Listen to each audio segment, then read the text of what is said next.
Now, here's something that'll scramble your brain.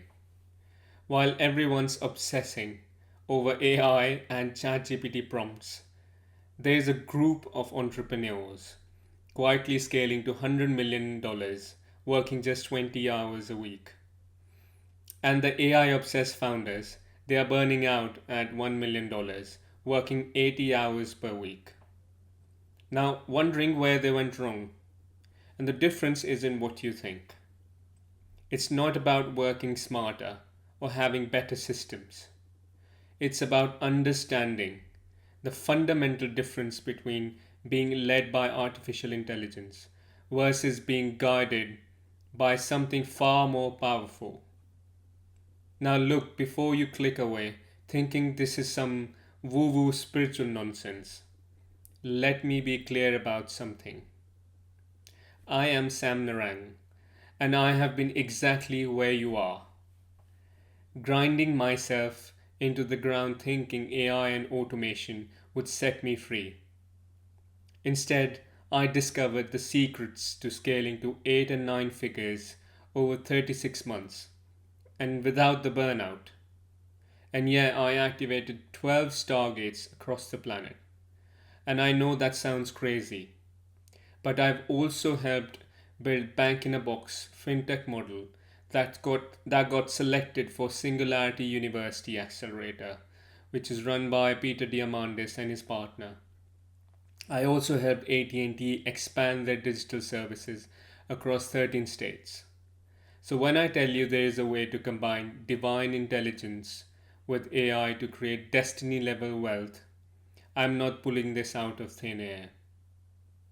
And mind you, here's the greatest deception nobody wants to admit. We have all been sold this dream that AI is the ultimate freedom tool. Just automate everything, optimize your funnels, let the algorithm do the work, and you'll be sipping margaritas on the beach. Except, remember when Sam Altman got briefly fired from OpenAI? The whole tech world panicked, and entrepreneurs who built their entire business on ChatGPT were losing their minds. Now that's what happens when you let AI lead you. And now let's take a case study. Marcus's 7-figure business in the relationship space. He used everything possible to be automated with AI. He used ChatGPT for his emails, Jasper for sales pages, and even automated customer service using Agentix. But just understand, even though he was automating all his business activities using AI, his revenue was $1.2 million.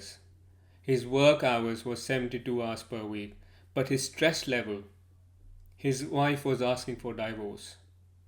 Now, meanwhile, look at someone like Naval Ravikant. Now, dude tweets maybe once a week. No complex funnels, no AI optimization, but he built AngelList to a $4 billion valuation. Why? Because he operates from completely different paradigm. Or take Rick Rubin, the music producer who's worked with everyone from Johnny Cash to Kanye West. And he doesn't even have a computer in his studio. He creates from pure intuition. And he's worth over $250 million. Now, see, Marcus was letting AI lead him. Every decision filtered through data. The algorithm says post at 2:47 p.m. The AI says use this subject line. And you see, he became a slave to the metrics. But here's what really kills me. Entrepreneurs think that divine intelligence means you have to burn sage and chant mantras. But that's not it at all. Now, this is where it gets really interesting. You left your corporate job to stop building someone else's dream, right? You wanted sovereignty, freedom, control over your destiny. But what did you actually do? You traded your human boss for an algorithmic one. I was talking to this entrepreneur at a mastermind in London last month. Dude pulls out his phone during lunch and says to me, "Sorry, gotta check my metrics." Then later on, he shows me his screen 47 notifications, all from different AI tools telling him what to do. Post now for maximum engagement. Your email open rates are down 3%. And this damn competitor just launched a new funnel.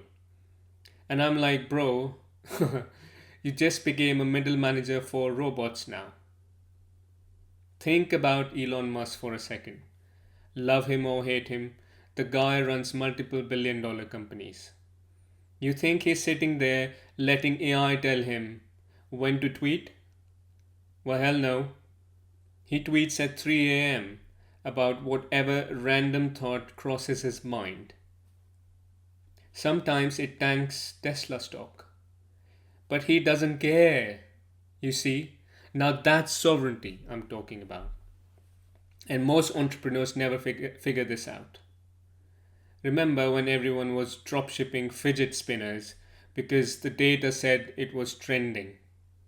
Now, how did that work out? They all crashed and burned when the trend died. But the guys selling shovels during the gold rush, they understood something deeper than data. Now, when you're led by artificial intelligence, you're basically admitting you don't trust your own judgment. You need a machine to tell you what humans want. Now, how backward is that? Huh? So, what's the alternative? Now, this is where I introduce you to something I call the Ascension Legacy System. And no, you don't need crystals for this. Let me tell you about Ray Dalio, the billionaire hedge fund manager.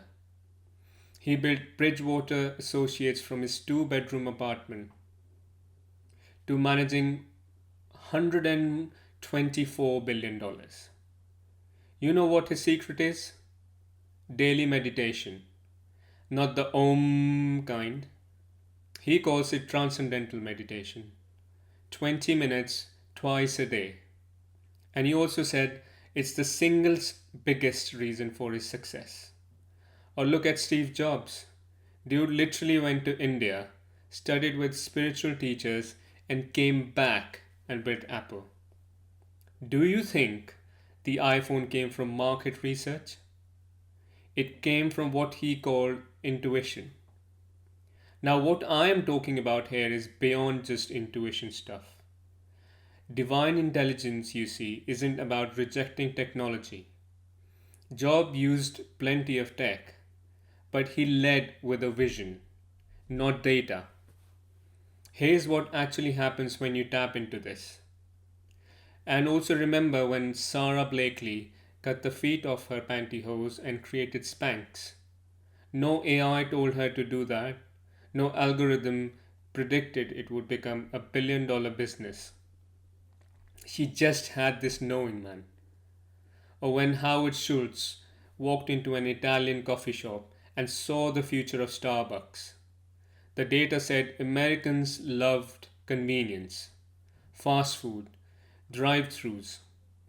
But he built the exact opposite, a place to sit and connect. Now Starbucks is worth $115 billion.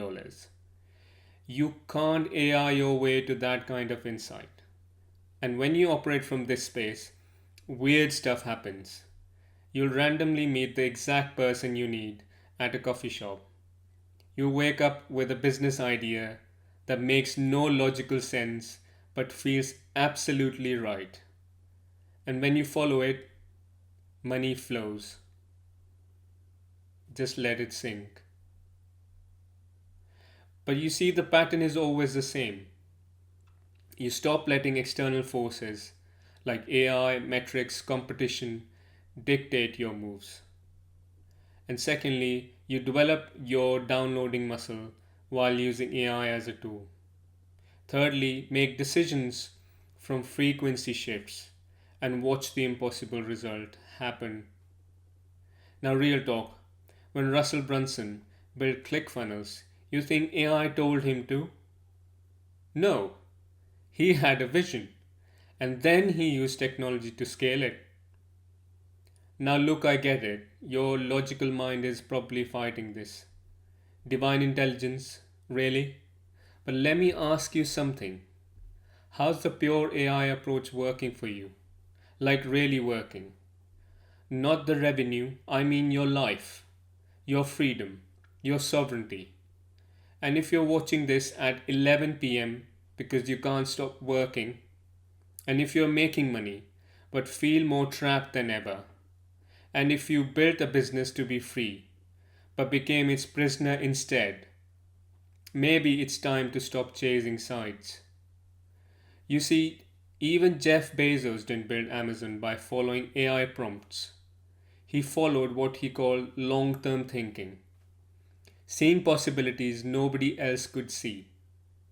The entrepreneurs who figure this out don't just win the money game, they win the life game.